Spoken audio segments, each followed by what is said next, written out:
Alright, I screwed up the first two, sorry. It's okay. It's okay. I'll figure it out probably. Future Soup will figure it out. I'm sure it'll all work out. Probably. Sorry, Future Soup. Sorry, future me.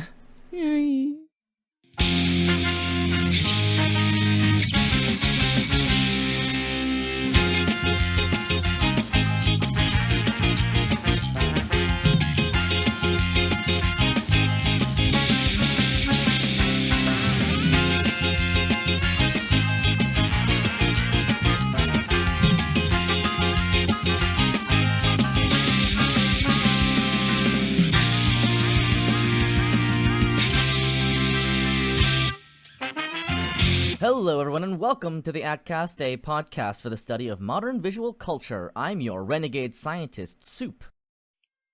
And I'm your bureau chief of the Unidentified Creature Response Special Task Force, Renu. This episode, AT stands for Atomic Tyrant, because we'll be talking about Shin Godzilla. But before we get into that, what have we been up to? Bro, it's the holidays. My god, it sure is. I despise the passage of time. What's wrong? I usually feel this way about this time of year, but I feel like this year has gone by way too fast. Yeah? Yeah. Like a lot of stuff has happened to make it go by fast, or I don't know. My year just like disappeared. I don't know where it went.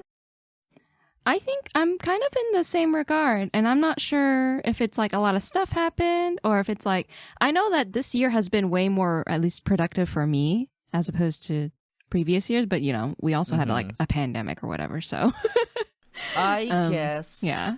I think for me it was kind of like hitting my stride in terms of like work-life adjustment things, and so I was really able to like hit a smooth rhythm. It was very good. Yeah, I'm really excited. Like looking back on the year, I'm like, oh, this was a really good year, I think. Nice. I'm like the exact opposite. I look back and I'm just like, oh god, where did it all go? What went wrong? What is do you this? mean? Oh lordy. You know what your year was? Your year was the year of Baldur's Gate. I lost you for like a solid 6 months. That is actually true. That's probably where the last like fourth of my year went. I spent like 3 weeks just like gone from the world. In the world of Baldur's Gate, you know. And then I thought I was done with it, and then the mad lads at Larian Studios decided, you know what? What if we give you some content patches? What if we give you like lots of epilogue stuff and a new difficulty mode? And they just drew me back in. They roped you back in. Mm-hmm. Anyway, yeah. I'm glad that the year was good for you. For me, it kind of felt like I just I like slipped on a banana peel. Yeah, I woke up in the hospital. I'm like, where am I? You woke up in an entirely new house, and right, exactly. Yeah, and you're like, where, where am I? I don't recognize this place. All my stuff is here. All my people and my cats are here. You kind of like rip and wiggled your way through time. I guess I live here now. Yeah. I don't know. Weird. What's also exciting is that it's our 6th year of the podcast. Wow. Yeah. I only recognized it because of the designing the postcards. Yeah, we are oh boy. 6 years of the podcast. That's pretty crazy, honestly. When I think about it, right? I can recall it, but like off the top of my head, it just feels like Like, what are you talking about? This is year like 2 or 3. Right, yeah. If someone were to come up and ask me, like, oh, how long have you been doing podcast? I would like probably be like, years. a couple years. Yeah, yeah, a couple years. And yet we're like on the latter half of a decade now, Right. officially. We're hitting the latter half of the decade. Ooh. Yeesh. Ooh la la.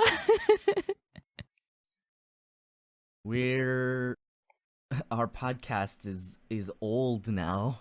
We're an old my gosh. podcast. It can walk now and like go to school, and It's a terrifying thought. I don't know, it has its own personality.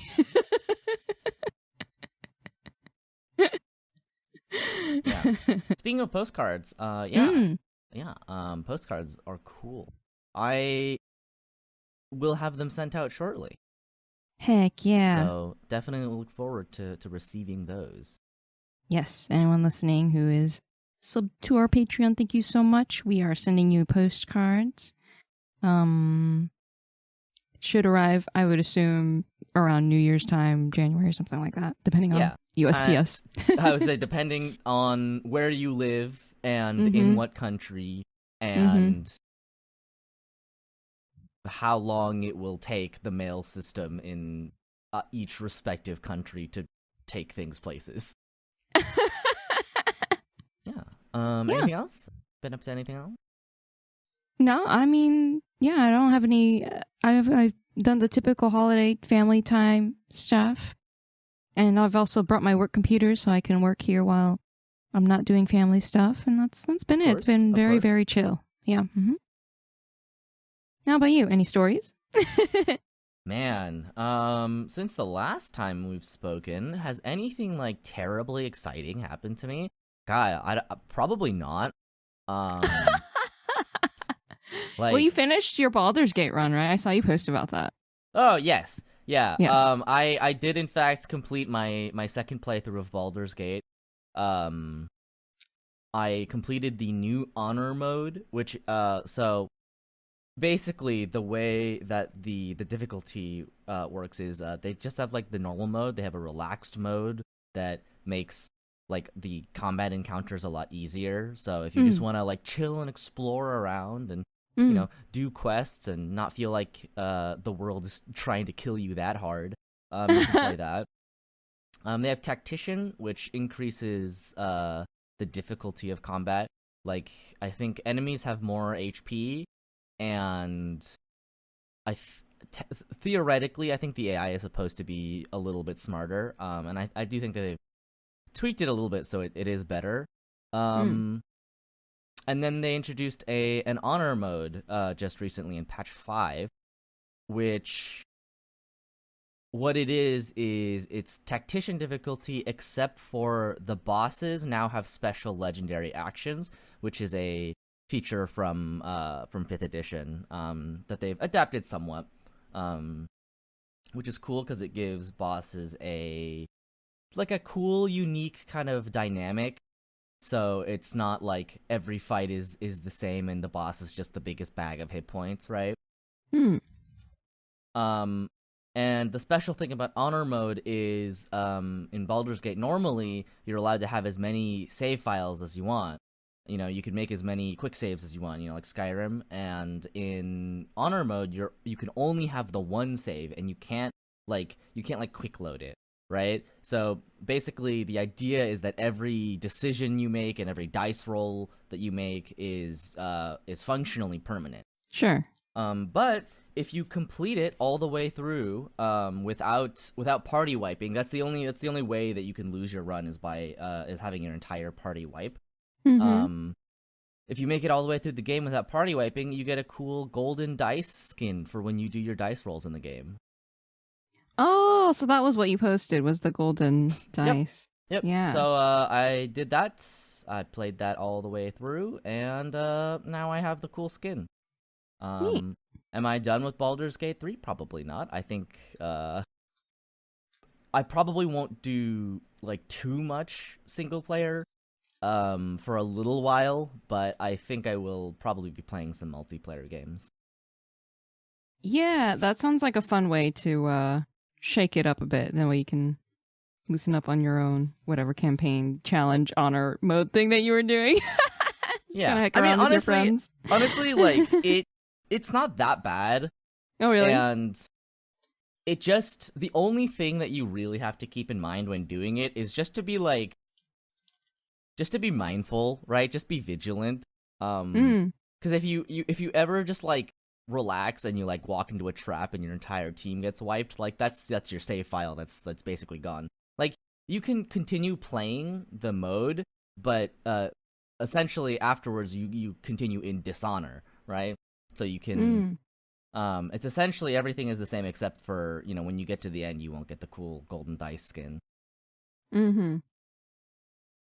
But yeah, I did it, and like it, I think for normal people who don't have 5th edition Dungeons and Dragons brainworms, it's probably like a reasonable challenge. But like, let's be honest here, for me, I've been playing the edition since it came out, and I know what one might call like too much information about the system. So it was like, yeah, it wasn't that bad for me. Okay. It just took time. Because yeah. you just have to be vigilant. And honestly, like, I took a harder path through the game than I needed to. Because it's the easier path in that game is to just like be evil, right? Like a chaotic evil, like murder person, and just like kill your way through the game, right? If you choose all the evil options, you don't have to do a lot of the hard fights. But because I'm a big old softy, it took like until halfway through the game for me to harden my heart. So I did all the hard stuff in Act 1, which is arguably the hardest part of the game. And the most likely place that you will wipe, because once you get to higher levels, once you have enough items, like it's a lot harder to just like wipe. If you have like a plan going into things, like it's But yeah, that was fun. That was a fun way to play the game. It was cool to play without the possibility of saves coming. I didn't save scum too much in my original playthrough, because I just wanted to experience the game. The only real times that I did were when I wanted to see like what branch a decision would have, and like what those would look like. That was the only time I really did any save scumming, but other than that, yeah. So yeah, it was fun. I mean, 100%. I recommend if you are going to play any game that came out this year, man, it is hard for me to like not recommend Baldur's Gate 3. If you are a fan of party-based RPG games. Yeah, I think it's good. Easily the game of the year of 2023. That game has so much going for it. Have you played any? I have not, but I'm looking forward to it. I'm actually right now playing through Divinity Original Sin 2. Oh, nice. Yeah, you and I had started a while ago, and I was like, I kind of want to just play through all of it, and if I like it, then I'll probably end up liking Baldur's Gate as well, which is probably, even vastly better. I also kind of feel that way. I kind of want to go back and try Divinity Original Sin 2 again. There were some things that I think it did that probably were not as engaging to me. Like the reason Baldur's Gate was like got its hooks in me immediately is because it's a rule set that I'm familiar with. Sure, yeah. So, yeah, I think you'll really like it though. I think you'll will like both too. Games. The only problem I have with Divinity is I hate the beginning of that game, and I've played the beginning like 5 times. The beginning is rough and so like slow. It's really slow, and like so I just played on like I don't remember what mode you and I played on, but I played on classic mode with one of my friends, and we got our butts kicked. I was like so surprised how difficult it was. And I was like, maybe I'm just stupid. I don't, like maybe I'm bad at video game.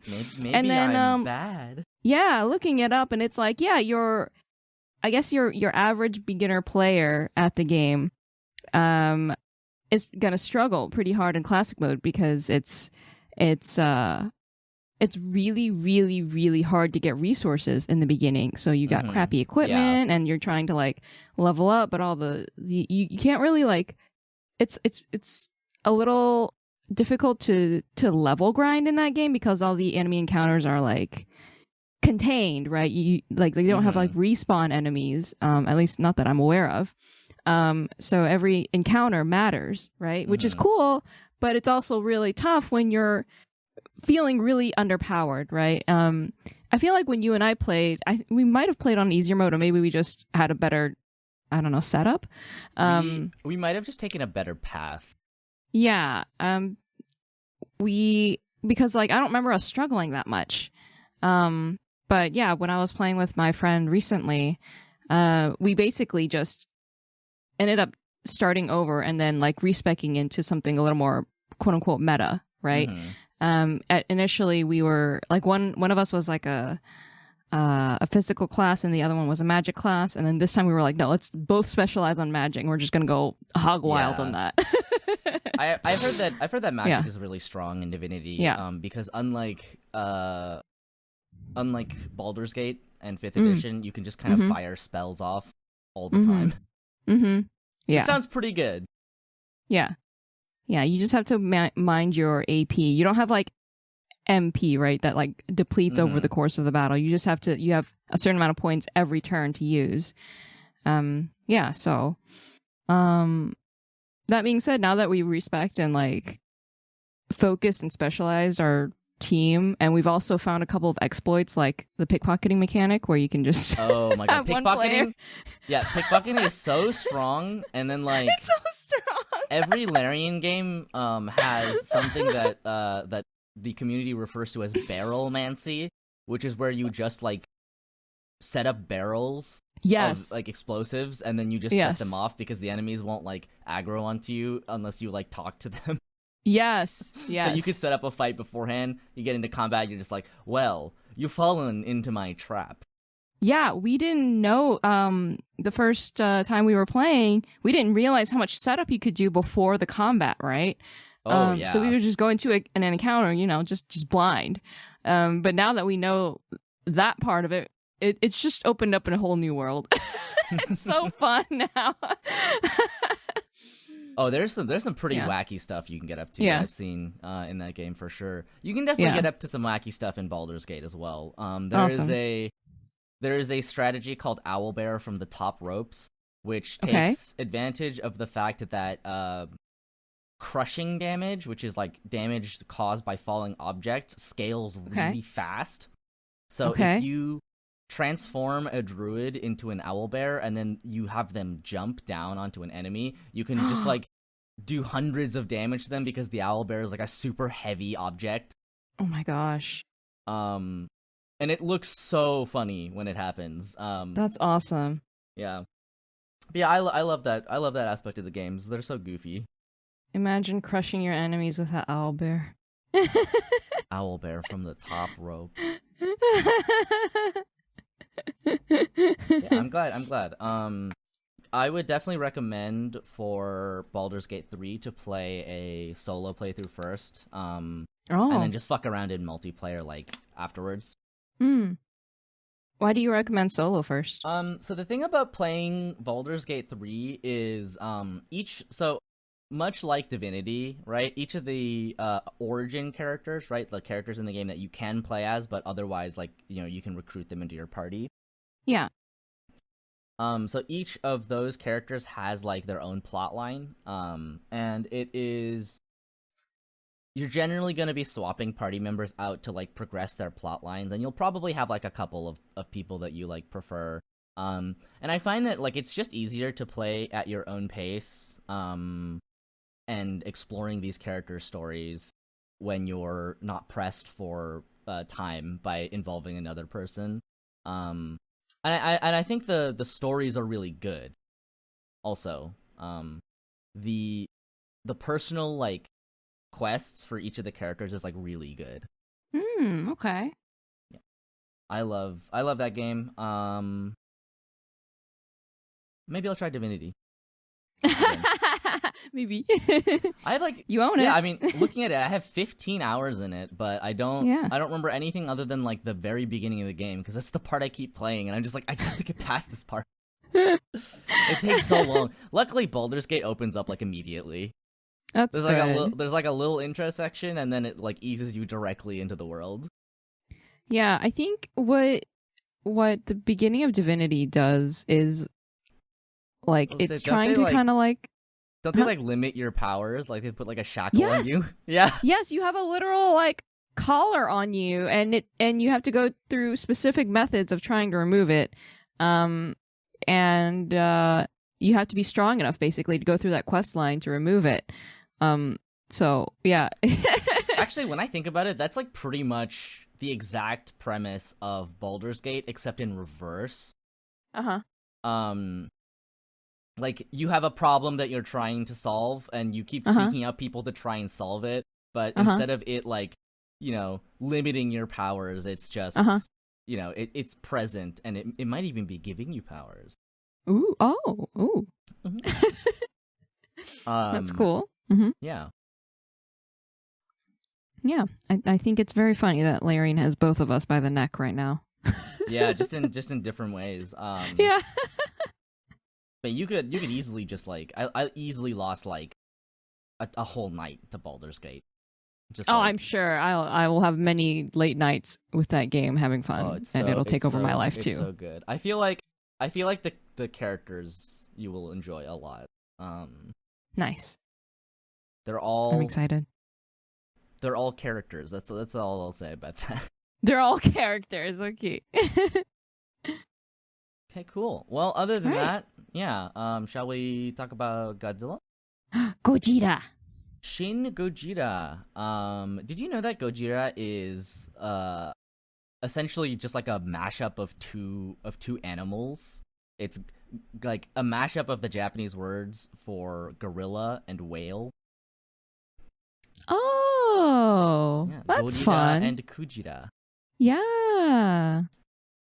I think it's kind of actually timely that we are doing this right now too, because initially the idea was that we would do Shin Gojira because we're done with Ava, and Shin Gojira is also we'll just do the next Anno shtick. We'll do like Ultraman next year, and then Kamen we'll Rider do Ultraman next year. Yes, but also like apparently the new Godzilla movie that just released -1 is. You know what? I heard it. I heard it's good. I've also heard that it's good. Yeah. Yeah. I think I want to watch it, I think, whenever I get the chance. That might not be a bad idea for a January episode, actually. That might be timely even. Could be. I think Godzilla is such a fascinating franchise because of how like intimately it's tied into like both the politics of Japan and the US, but also like the sort of cultural space of like it's a Japanese property, but like there's a sort of significant base of like Godzilla movie production that happens in the US. Like we just have we have our own Godzilla movies, right? And we each kind of have different takes on the concept, and like I think that's cool. I would love to watch the new Godzilla movie and see what it does compared to this movie, because I think the thing about Shin Godzilla to me that is like really wild and is so Hideaki Anno is that like it is basically right, and a lot of people have described it as basically just like a disaster movie more than a monster movie. True. Yeah. And it does feel a lot like that, where it's like so much more focused on the response from the government. Yes. And getting to see like what's essentially going on behind the scenes. And I feel like it's like both very Hideaki Anno and also it's very Kafka-esque. Like there are few things more Kafka-esque than the bureaucratic machine that grinds humans up, you know? Yeah, I mean, me personally, one of the reasons why I have enjoyed this movie so much is because it is such a different take on the Godzilla movies, because they normally just skip all of this stuff. Like, a lot of people consider this the boring stuff, which is why Shin Godzilla might not be your cup of tea. Like, I've heard people hate this movie because they're like, it's just meetings. It's just meeting after meeting. I want to see the monster beat up the city. I love the meetings. It's so funny, and like this movie legitimately has a great sense of humor. Just every now and then, it's the juxtaposition between, you know, giant monsters smashing the city, and then someone being like, "I told you there was a giant monster that was going to smash up the city, and you didn't listen." Yeah, it's great, and very, very Anno. Every aspect of this movie is so deeply and heavily steeped in Hideaki Anno, the Yes. man, that Yes, it's like the man. it's not even fucking funny, right? Everything. Like, everything. Obviously, like we've talked historically about, you know, Hideaki Anno's love for tokusatsu, where, you know, that was kind of really, you could consider that the start of his career, right? Yeah. Was in college and doing, like, you know, amateur tokusatsu stuff, right? Big fan of Ultraman and Godzilla and all that stuff, but I think it's cool that he gets to go back and just, like, direct for all the big tokusatsu franchises. Like, what a dream come true That's must be. exactly what I was thinking. It, like childhood him must be like over the moon, right? That he's basically getting to do something that he probably never thought was even possible as a kid, or maybe he That's did, like, and it's a dream come true. Yeah. Well, that's also the thing, is, like, I think it's so clear how much love there is for Godzilla and for tokusatsu, right? Yeah.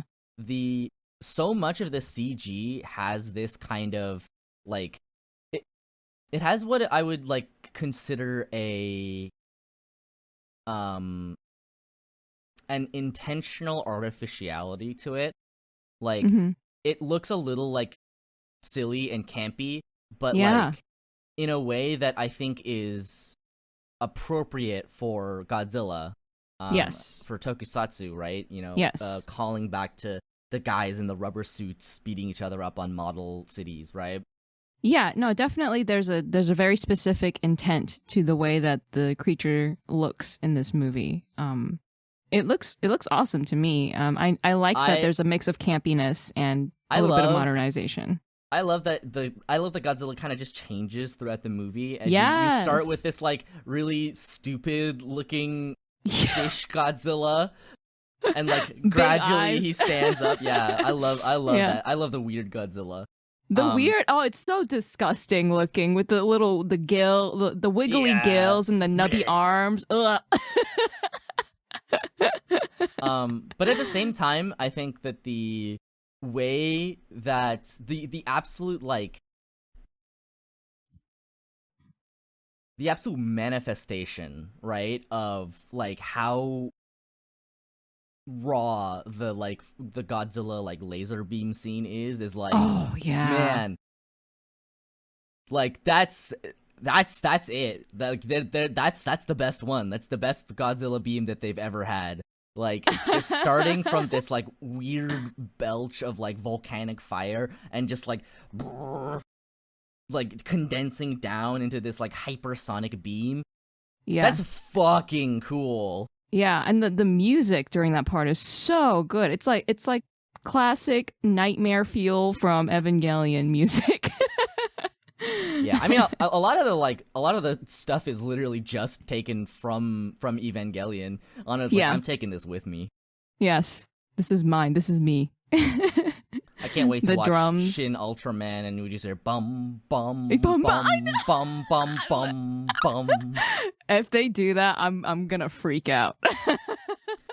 I think it's funny too, because, like, it's very clear how much of a nerd Hideaki Anno is, because, like, there's so much attention paid to the little details of, like, the entire, like, military command structure. Like, it's not just like, you have permission to fire the missiles, right? It's literally like, Prime Minister, you have to approve firing the missiles. Yeah. Like, okay, I approve. He's like, all right, tell them he approves. And then like Yeah. he goes to another guy. They're like, all right. They go over the radio. The radio relays like 2 separate times.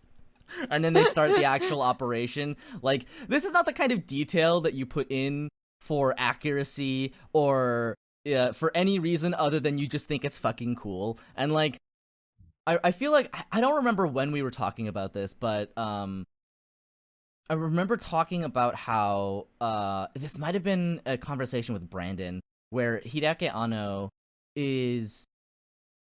has this very weirdly conflicted relationship with like military stuff, in that like he's very staunchly anti-military, and at the same time he thinks all of this like military stuff is cool. Oh, do you know what it is? It was a quote about Hideo Kojima. Somebody said this about Hideo Kojima. Might have been Brandon. Where it's just like, he's like a guy who thinks like, you know, like staunchly anti-military, but also thinks all the military stuff is cool in like a geeky way, right? And that like that feeling like pervades and oozes through this movie, where it's just like, there is a lot of fanfare for the JSDF, which is the Japan Self-Defense Force, which is its own kind of political can of worms that we'll probably open up in a little bit. But just looking at like, you know, the scenes of the coordinated fire of like the tanks and the helicopters and the planes, like it's pretty cool, honestly. Like you're like, oh yeah, like this is appealing to watch. Yeah, I think it's a lot of it is the I hate this thing, but I'm obsessed with it kind of fixation. But also, I imagine a lot of that came from when he was a kid and he was watching these older Godzilla movies, and he'd watch the military do their best to like take down this giant creature, and they make it look really, really cool. So that's like a staple in these movies, is that you got to have the response look really freaking cool. That's what makes it exciting. Yeah. I really enjoyed like every part of this movie. Like honestly, even the like meetings were like very engaging to me. I love the meetings, man. It's so like, funny. Just having all of these old men politicians in a meeting room, just like, what the fuck is that? Can we shoot missiles at it? I don't know. Can we? But it was interesting because it's like it's a very clear indictment of Japanese bureaucracy and red tape. Oh yeah. Right? Yeah. There's a very like pointed kind of it's funny because there's this pointed kind of admonishment of like,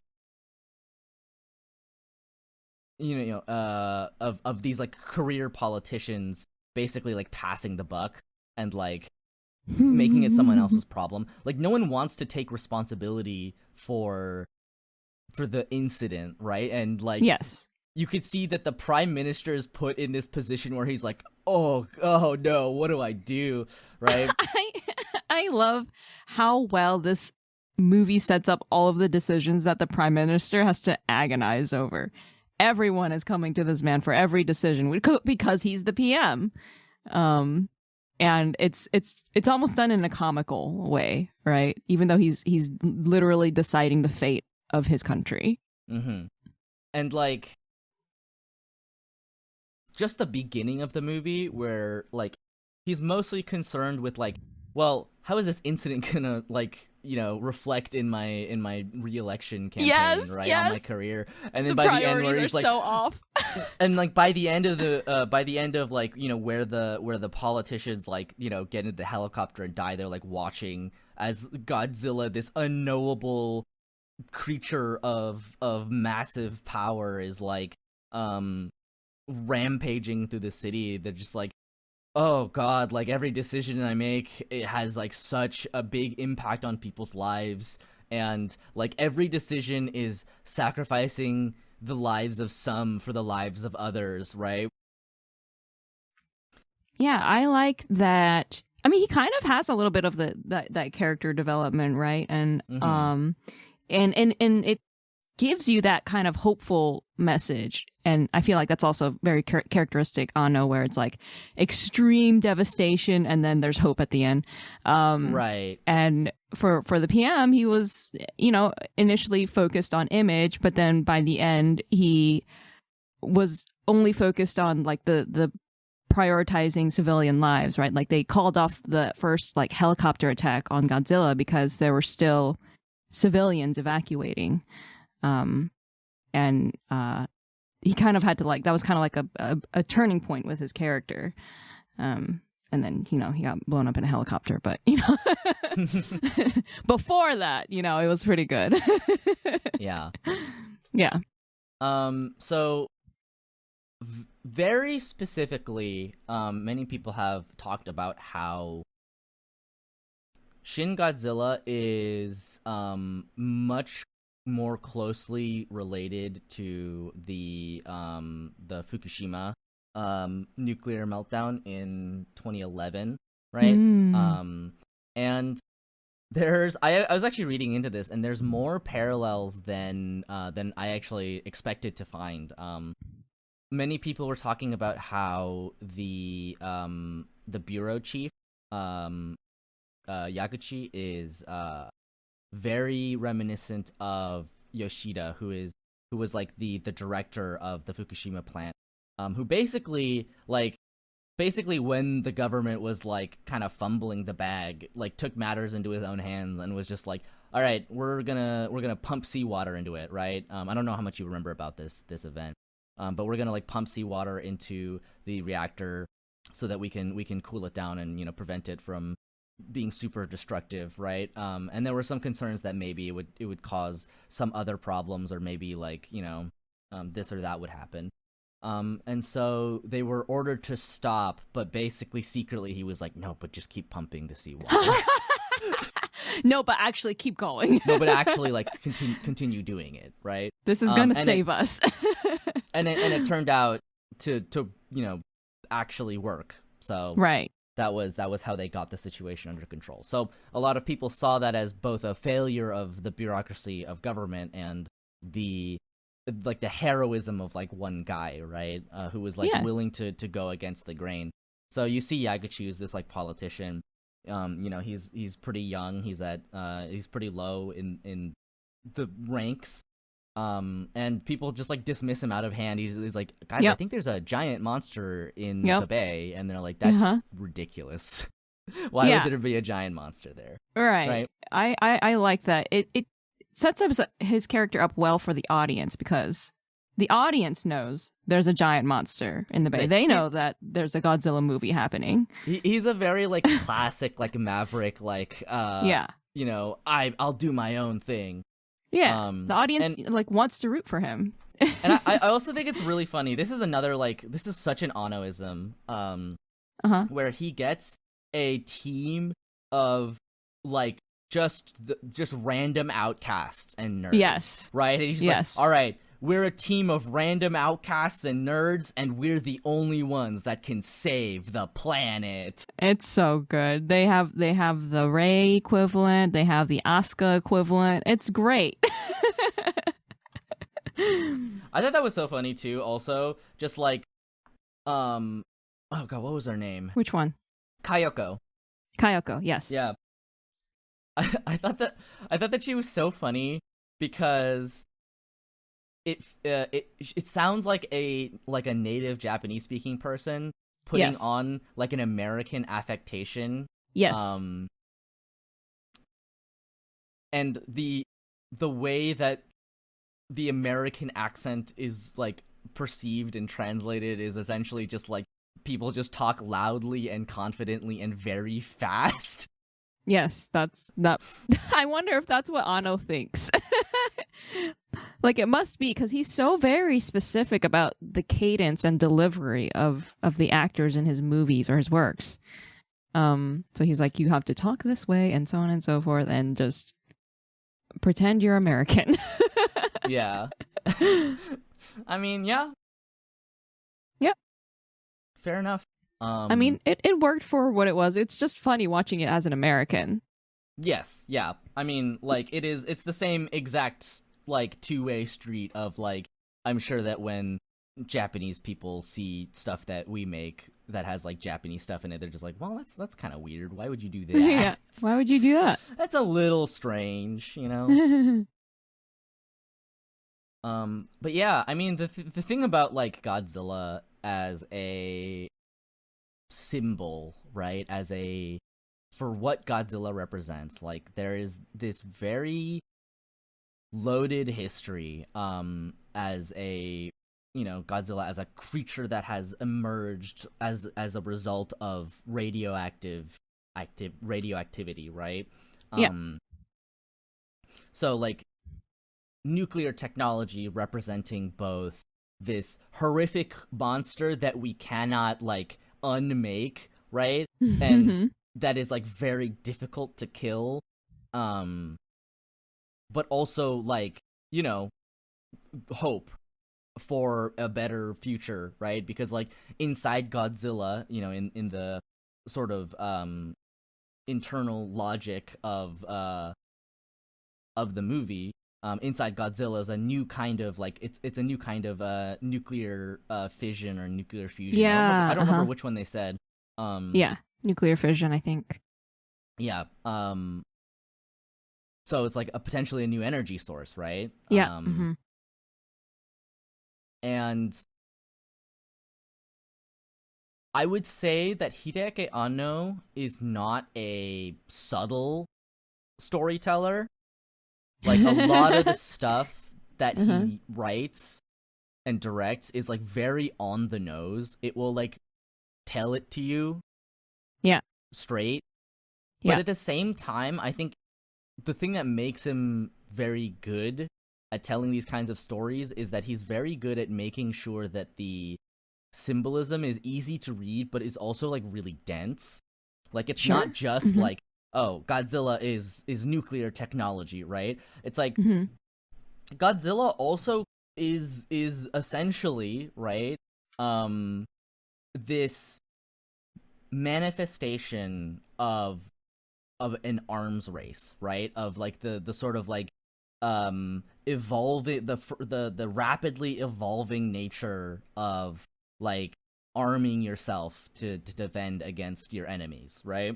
So if you see Godzilla as this child essentially between the United States and Japan, as a result of the things that have happened in that relationship, right?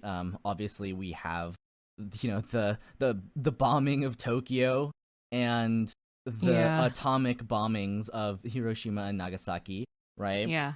And that's like the immediate thing that people think about when they think about Godzilla, and about nuclear technology in Japan, right? That sort of stuff is there. But like at the same time,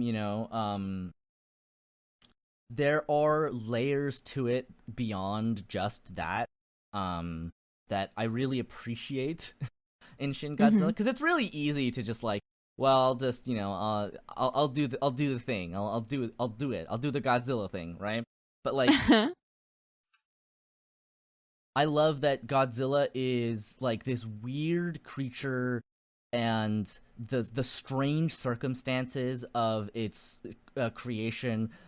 This like disgraced biologist who went missing on a boat. I love the beginning, like the opening shots of the movie that are like the camera team on just the like the rescue like team that are just like, it's just empty, 'cause it's just kind of spooky actually at the start. Yeah. But yeah, like Godzilla as this evolving manifestation of violence, of this arms race, but also like representing this new technology that every country wants a hold of, right? Like the United States wants to kill Godzilla and bury it, right? And bury the technology, right? And Japan just kind of wants to make sure their country survives, right? Yeah. But they're also interested in the new energy source, right? France is interested, Germany's interested, of course Russia and China are interested. there are a lot of very like, once again, like very on the nose like things that people say. Like they'll just come out and say things, right? Like characters will just say what the thing is supposed to be about, right? Yeah, Like, yeah. There's multiple They're very moments, explicit, yeah. There's multiple moments where, these like, just like incidental characters are talking and they're just like, man, it must be so easy for people in the United States to just like say that you should do this or you should do that. Like we're all the way here in Asia, and like that's so accurate to the way that we choose to think about really the whole region, right? It's like, yeah, we've boiled it down to like, these are our allies and these are our enemies. Yeah. I do think I like how pointed it is, but it was also, again, it has that Annoism where the rebuttal for that was like, well, if this was happening in New York, they would make the same call, right? They would also choose to, devastate their own city like Tokyo in exchange for saving the rest of the country, right? And it's hard. It's hard to rebut that because it probably would end up being true. And like looking at major disaster movies that we make stateside, that probably is true. But at the same time, I think that the position that the government is in is so complicated because of just the actual literal baggage that they have, historically speaking, of like, well, like they want to drop a nuke on Tokyo. Yeah, the third nuke that they've dropped on Japan. Man, like soon as like you know for the entire movie that this is like where it's like, as soon as you know that like the United States is like getting involved, you know it's exactly where this is gonna go. Right? Yes, you knew exactly the direction. Yes, but like still, even when they deliver that, and you just kind of see people responding to it in different ways, it's like it's kind of heartbreaking how much it sets in, like, how heavily you can see the trauma and the scars running through the country and its people. Like, it's for the greater good. Yes. Theoretically. But is it the only way? Right. And can we do this again? They address it again at the end, actually. I forget the character's name. She's the robotic science-y nerd one. Oh, I don't remember her name either. Reminds me of Ray. Yeah. But she smiles for the first time at the end of the movie when they find out that the isotope for Godzilla's radiation was so short, meaning that in 2 or 3 years the radioactivity would be gone and the citizens wouldn't really be that far affected, versus when the nukes dropped on Japan, right? And you can see that like, callback to that, again, that trauma of what happened to their country. And man, he built up to the moment of like them considering that decision like so well, like so well. Like my heart dropped when I first saw that. The consideration, even though that's the direction that the movie is leading in. You know that's the direction that it's gonna go in, and like you have a pretty decent feeling that like the team is gonna pull through and they're not gonna have to go through with it. But like the weight of like the weight of that sword of Damocles just like hanging yes is so present and so impossible to escape because of how loaded it is. Yes, it builds up the stakes so well because it's like if the team doesn't succeed, they will have to drop a third nuke on this country and devastate it all over again. in the literal like most populated, densely populated city of the country, right? Yeah. It was like the thing about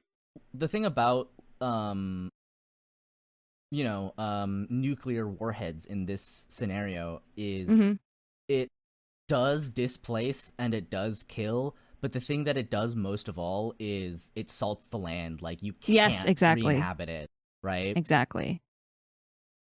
And I And think that's yeah, another one of the reasons why that character was so relieved that the Godzilla's the Godzilla impact on the radiation was so the Godzilla radiation like, yeah.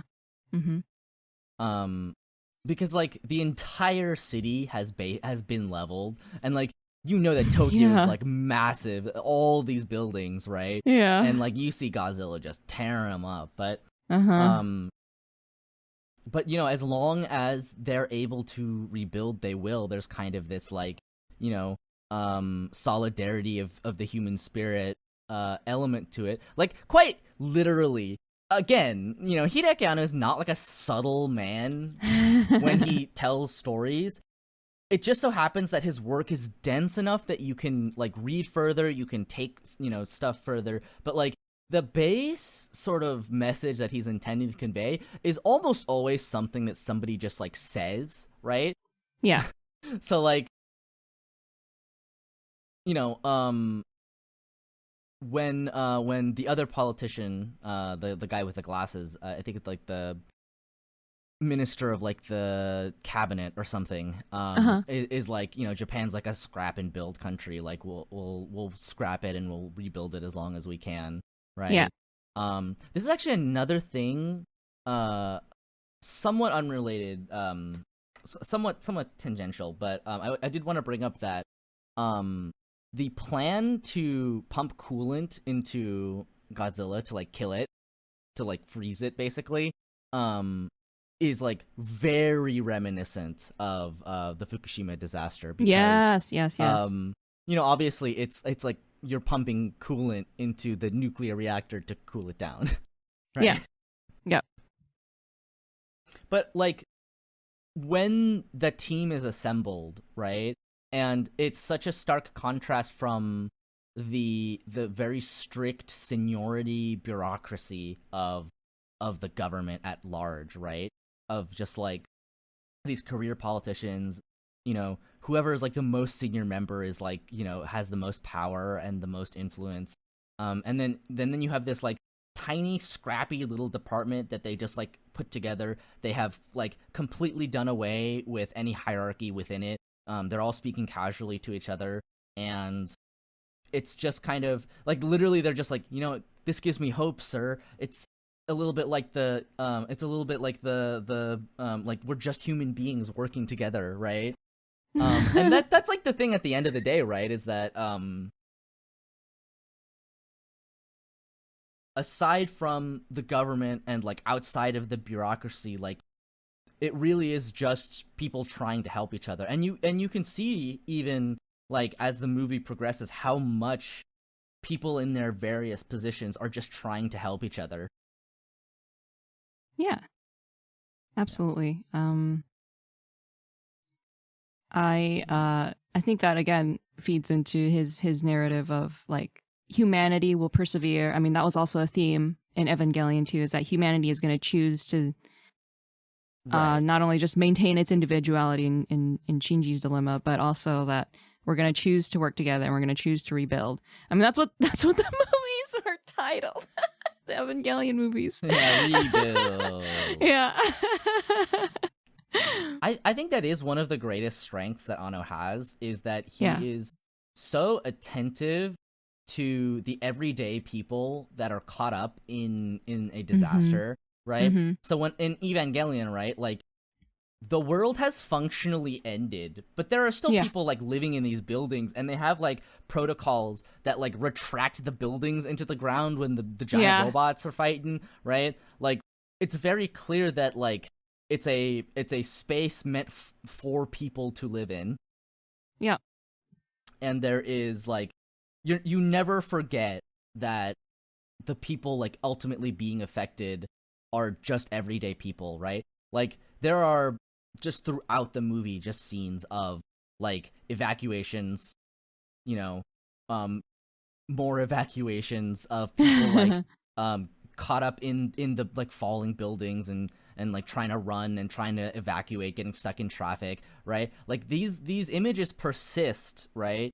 And the imagery in the movie is like so fantastic because it is both evocative and, you know, also still manages to retain a lot of that like tokusatsu kind of flavor to it, right? Like the Godzilla noise, you know, when you hear Godzilla roar, it's iconic. It is one of the noises of all time, one of the sound effects of all time. The explosion sound effects are like almost very purposefully kind of campy, I feel like. Like very, very like 80s, 90s explosions, you know? Yes, like definitely this movie does so well at maintaining very pivotal key things from classic Godzilla. Yeah. I do think that something that is interesting is like Evangelion kind of takes place in a world where the psychological has become real. And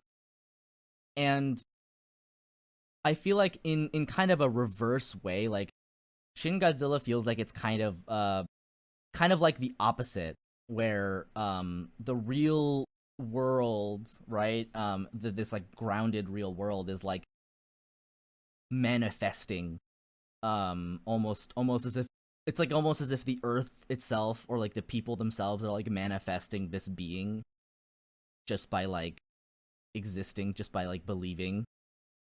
You know, there is a very recurring aspect of just feeling like Godzilla is some kind of like divine punishment, right? It feels like a natural disaster. It feels like, you know, a being beyond human comprehension, a lot like the angels felt like in Evangelion, right?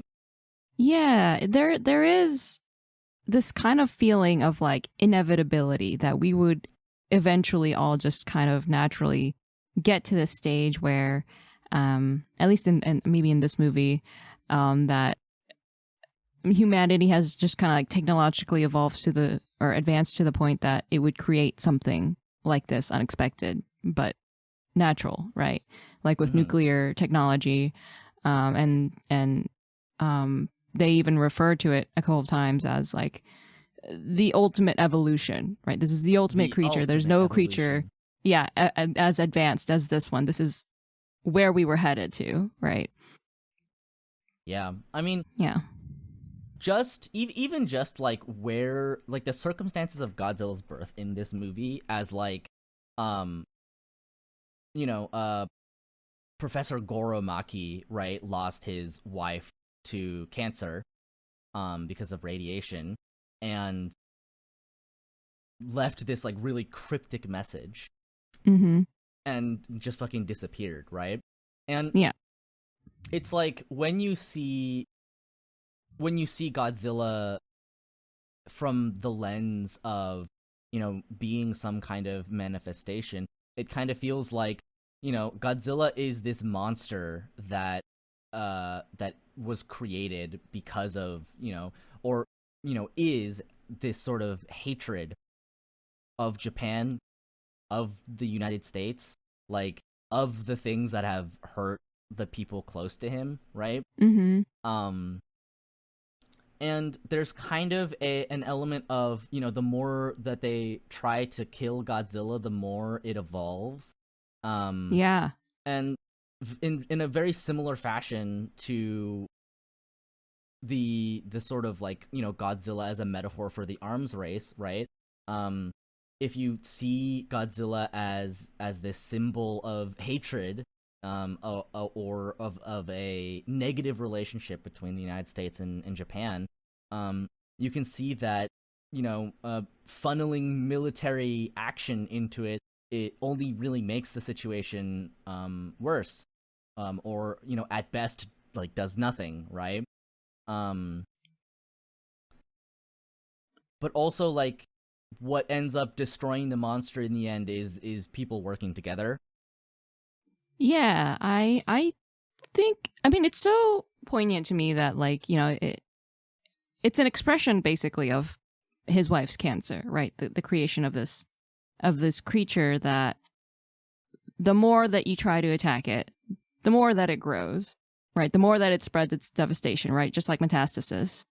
And it's going to get out of control unless you, as humanity, try to band together and find a way to deal with it, just like cancer as a disease.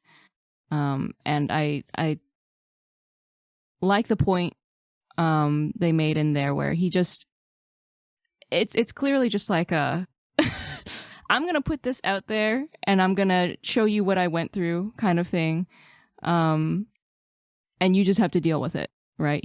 And that's one of the reasons why he just kind of hacks off. Yeah. Yeah. I did think that the interpretation of the "do as you like" message was interesting. And there is once again, like, not subtle at all. There are like multiple moments where it is kind of addressed how much like the US and Japan have this quite strange relationship, where, if you don't know a ton about Japanese politics, right, Japan is not allowed to have a standing army, but they are allowed to have a self-defense force, which is like an army that you can only mobilize when you are being attacked, right? And you can see the politicians kind of arguing about it, like, yes, like, can we mobilize the self-defense force for this? And they're like, well, we have to be being attacked by a country, or at least like something equivalent, right? Yes, they had to define everything, and they had text on the screen and everything. Right. The fact that there was no precedent, obviously, and that they had to make decisions to set the precedent, right? Yes. And you couldn't just rely on the precedent, right? Like, this is the thing about like very conservative governments, right? And I would say the same thing about the United States, is that so much relies on precedent that the decisions that you make that don't have any precedent are like super important, right? Yes. Because it sets the precedent, it sets the new standard. Yeah, I remember there were a couple of lines from the movie that like really, Hideaki Anno just likes to be explicit about this kind of thing, where one of the characters was just like, well, why didn't we act immediately? And, do an immediate response. And then the other character was like, well, the protocol for immediate action was not applicable. And I mean, like, the thing about mobilizing the JSDF is it is probably one of the most politically loaded things that you could do, right? Like, there are very few things more charged than a country that is not allowed to have an army essentially using those resources as to solve some kind of problem, right? Yeah. Like, Japan is not allowed to have a standing army because of the United States, right? They don't. Yes. They signed an agreement, right, when the peace treaty, like, the terms of that are that they're not allowed to have a standing army, but they are allowed to have a self-defense force that, they can, defend themselves if another country attacks. But, like, sort of thoughts about the existence of militaries at all aside, and the Japanese military specifically, because, oh boy, that's another can of worms. There is there's a very clear lack of sovereignty that Japan has in being beholden to the United States in that way. Yes. Because the United States can send support, but they won't necessarily do everything they can, and their ultimate solution is to drop a nuke on Tokyo, right? Yeah. And in much the same way, like Korea as a country is like South Korea as a country is very similar to this, in that, like, it, as far as I know, like, the military is more a self-defense force than it is a military. I don't know the specifics of it, but I think that their military essentially is like, it's essentially controlled by the US military. And so you have these two countries in Asia, right, in East Asia, where war has ravaged like both of them, and neither of them are allowed real sovereignty. And like obviously, like you know, just because you get to have a military doesn't mean you'll do good stuff with it, right? What do you mean? What could you possibly be referring to? Yeah. Like it's interesting to me because there is I feel like you can take away from this movie a very pro JSDF bend, right? There are many nationalists in the Japanese diet who push for loosening regulations on the JSDF to, you know, if not just outright removing, you know, the limitations on having an army at all, right? Like, right. Mm-hmm. the goal there is to get the army back, right? To be a sovereign country. And you kind of understand where they're coming from while watching this movie, because like they have to go through so much red tape and then like through another country to even like try to mobilize their troops. Yeah. But, you know, also, like, Japan mobilizing any troops is so politically fraught that, yeah. like, the prime minister doesn't want to do it because, like, you know, if there is military action on Japanese soil again, like, what's going to happen? If there are weapons fired on, you know, Japanese soil again, what's going to happen? Like, what is going to happen if a nuke is dropped on Tokyo? Like, you know how there is this kind of I don't quite remember if this was an essay that I wrote or a conversation that we had, but there's this kind of like discontinuity that happens like before and after World War II for like Japan and the Japanese identity, where there's a very real point at which the strung together narrative of history falls apart and makes way for a very fractured sense of existence, which in the United States happened around World War One, right? The United States and Europe happened in World War One, right? And so you have afterwards postmodernism and like the lost generation and that kind of stuff, right? You see something very similar in Japan, I think, after the 40s and 50s, right? Mm-hmm. You have people making things to try and process feelings about things, right? This is something that's like buried very deep in the cultural landscape of Japan, right? In the history of Japan. And yeah, I really enjoyed how blatant Anno is about that. Yeah, it's I mean, primarily this is obviously a movie from a Japanese person to the country of Japan, right? It's a Godzilla movie, of course. I feel like it's very interesting to read it as an American, right? And I feel like as an American, there's just always going to be elements of it that we're not going to fully understand the weight of. Like a lot of Americans might not understand why him mobilizing the JSDF was such a big deal, right? Right. Why yeah. he was so like distressed about it, and why the reporters were like, "Oh my God, this is the first time that they've ever mobilized. This is crazy." Like, you know, like why is that such a big deal? As an American, we would never fully understand the gravity of that. Right. Like we yeah. We to some extent understand like what it's like for our country to go to war, right? Yeah. Unless of course you were born like after the 2000s, because then you were born into war and you never really ended. But but the thing is like there is such a like you're completely right that like an American audience, I think it's very easy to miss this kind of context if you're not versed on the politics of the region, right?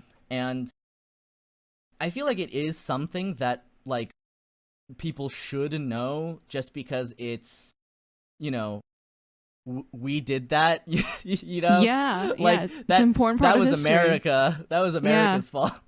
Yeah. We kind of did that, so it feels like kind of like we owe it to them to know about that, right? Yeah. Mm-hmm. But at the same time, like the people that want to turn the JSDF into a standing army, or like want to, you know, return the right to Japan to have a military, like this is such a complicated issue because it's, I mean, ultimately it's like it's nationalism, right? Like there's this Yeah. nationalist argument for like, woo, Japan #1, we're the best, right?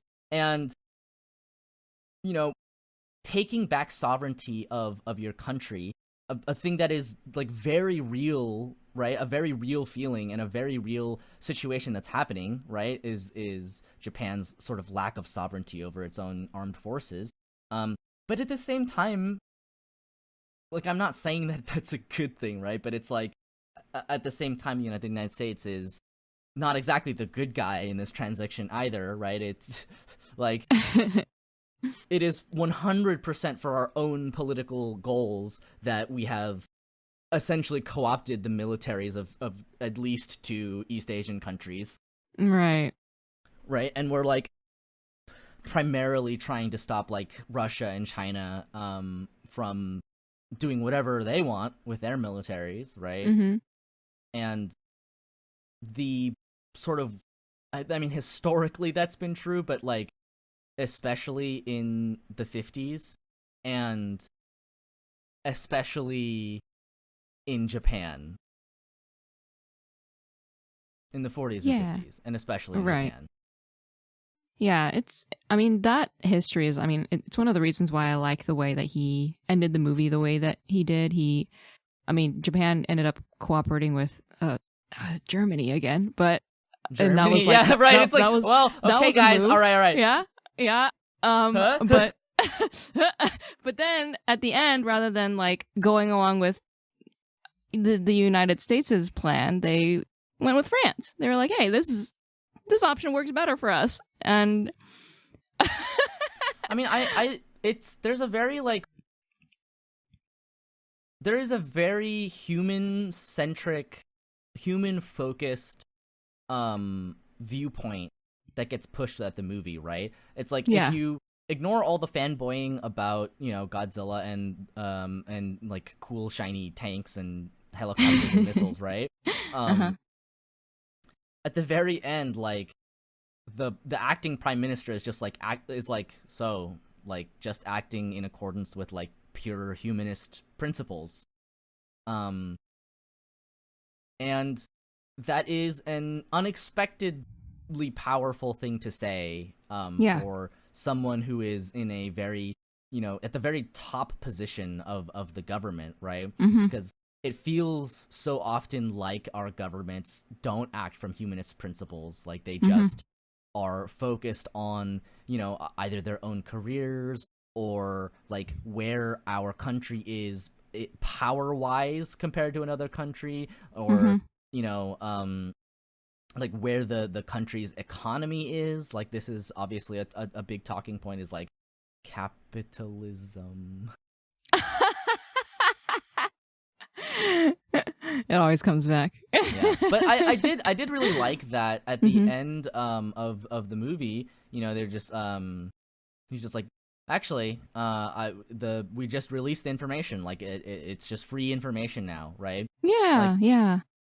It's very clear that they're working for a future where, you know, humans across the world can work together to solve problems. And like honestly, but kind of prescient if you sort of consider Godzilla to also be an environmental metaphor, which is very easy to do, obviously. Yes, it's like a lizard that ate some radiation, grew real big, right? Yeah. So if we see Godzilla as like a man-made problem, right? Something that we caused, something that burying our history secretly, right? You know, burying our history in Japan, you know, burying history of all the war crimes that they did, right? It's like, it'll lead to problems, right? And you can look at it from the angle of environmentalism and say like all of the polluting that we've done has come back to bite us, and it will take human beings all working together for the cause of humanity to be able to solve it. Man, I love this movie. It touches on so many complicated themes. The politics, the history, the environmentals, like all of it. And I feel like it's such a disservice to think that this is just a movie about meetings, even though the meetings are, you know, a majority of the movie. Listen, the meetings are a big part of the movie, but they're an important part of the movie, and they're also there for a reason, you know? Yeah, they are strangely absorbing, and it's because they are all there for a reason. Yeah. There's never any point in the there's never any point in the movie where I felt bored watching the meetings. Like, it was all very engaging to me.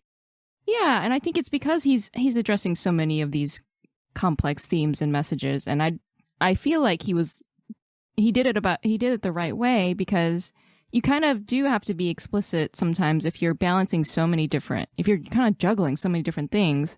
It's like if you're using too many metaphors, people are kind of they're going to get lost in the sauce, right?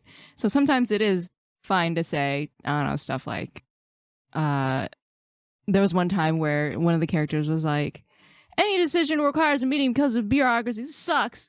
And then the other person's like, well, bureaucracy is the basis of democracy. There's always like this give and take, this like push and pull in the arguments that are presented in this movie. I think it does a good job of like presenting these themes, and I mean, it's a very Japan centric, of course, work, but like, obviously, but like it does its best to present these arguments in a balanced way. Like, you can kind of see it from both sides, like why someone would have this viewpoint, but the other person can just argue like immediately. They do that several times in the movie. Yeah, all right. Anything else?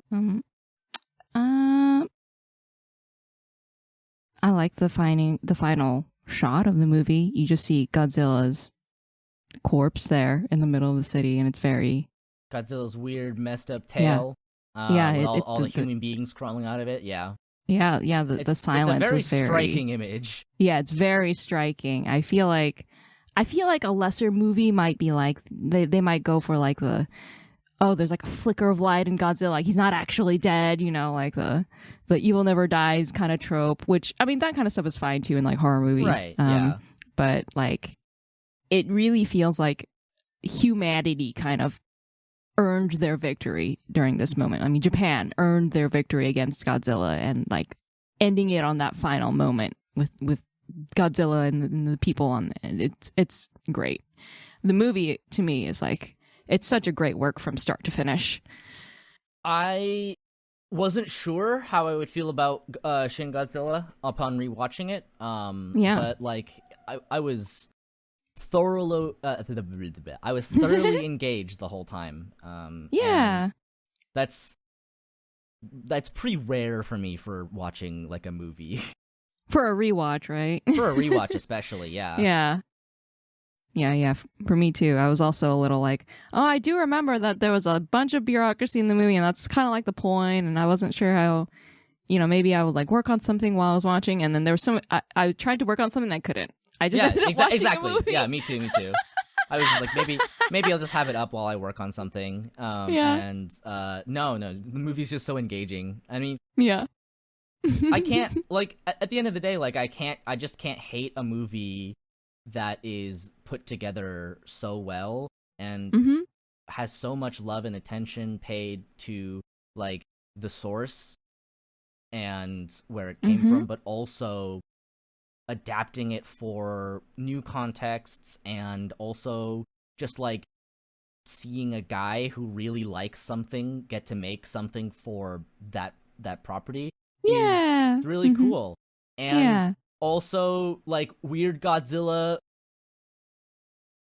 fucks.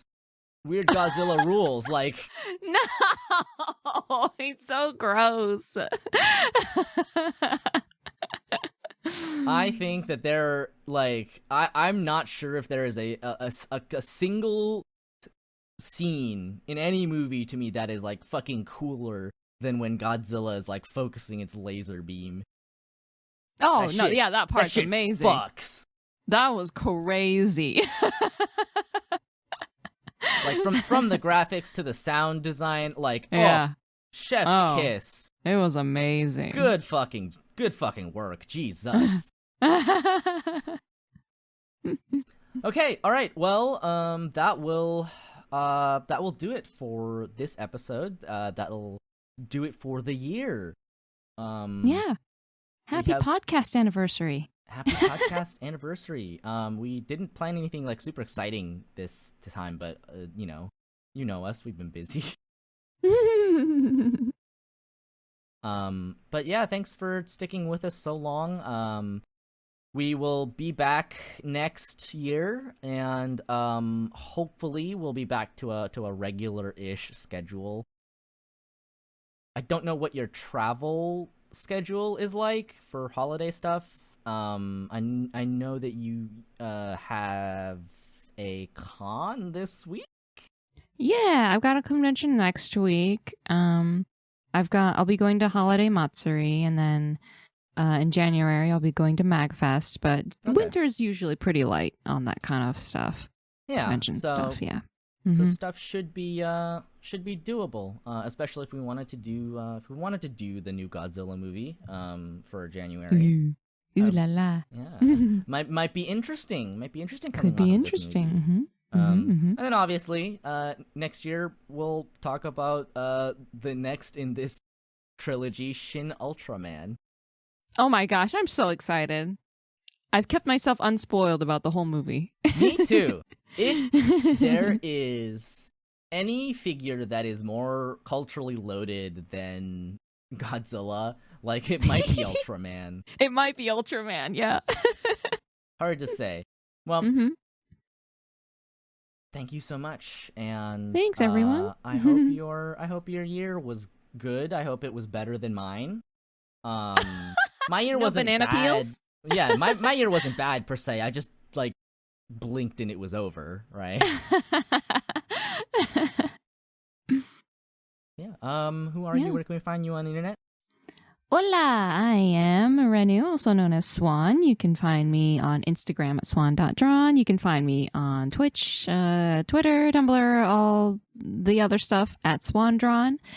I have been doing tons of commission work. I stream art on Wednesdays, and on Fridays I've been streaming one of my favorite JRPGs. I've been streaming Star Ocean: The Second Story. It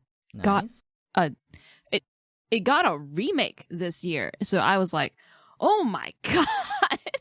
It came out of nowhere. It has like, they maintained the old PlayStation 1 sprites, right? Little pixelized, little animated little graphics, but then they updated all of the environments, the lighting and everything, and kind of like a Octopath Traveler style. They gave it the Octopath Traveler treatment. Yeah, it looks so good. I'm so excited, and they voice acted everything. So I'm playing through the original first. Right, there's 2 routes in the game. You can choose your main character.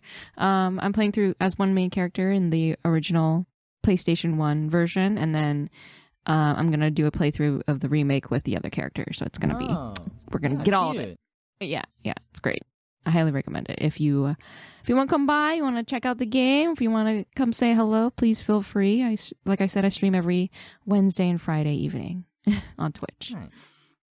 Yeah. What about you? You can find me all places at Literal Soup. If I'm on a place, it's there. The stream has been quiet lately, and I know that. I'm working on some stuff for the stream, which is like mostly why I haven't been on. And okay. Hopefully that's ready early next year, because I would like to get rolling again with that stuff. Yeah, I've gotten a couple of visitors who come by my streams being like, Ace Attorney? Ace Attorney? I promise it will return soon-ish. Q1 of 2024. Oh, Q1. Okay, let's go. Yeah. I won't give you a hard definitive date, but definitely Q1. I think like as soon as we get stuff sorted and we're like crawling out of the holidays, we'll probably get started again. Okay, well, Yeah, thanks so much. Let's see. Our opening is by Scott Toon Network, and our ending is by Takamakata. And the patrons we are thanking this episode are Evan Williams, Claire, Cherryball, Magpie Miritesh, Sean Dow, and Dylan Bugs. Thank you so much for the support. Thank you all so much. And we will see you next time. See you next time in 2024. The best of time.